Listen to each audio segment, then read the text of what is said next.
So the project that I'm working on is looking at the ecology of Taproot decline disease in soybean. This is funded by Mississippi Soybean Promotion Board.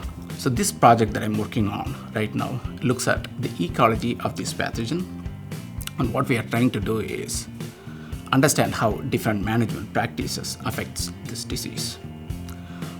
Management practices like cover crops, rotation, tillage type, how it affects the pathogen and the natural microbial community in the soil. So I'm trying to find out how the interaction between the native microbial community affects this pathogen and how this pathogen in turn affects the native microbial community in the soil.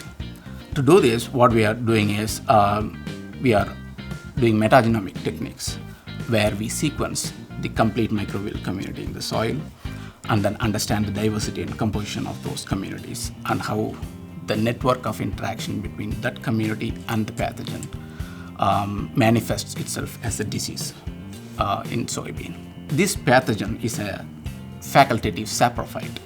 That means it can survive in the residues of the previous crop, and when the opportunity comes, it can become parasite. That means it can infect the live growing plant.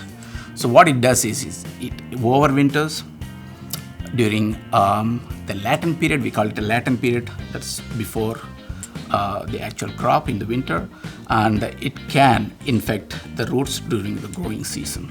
So what we are trying to find out here is how this pathogen kind of travels from that latent period to an infection period, and how much pathogen load is needed for that infection to happen. What we are hoping is the results from this study would benefit the soybean farmers in both understanding and managing this disease.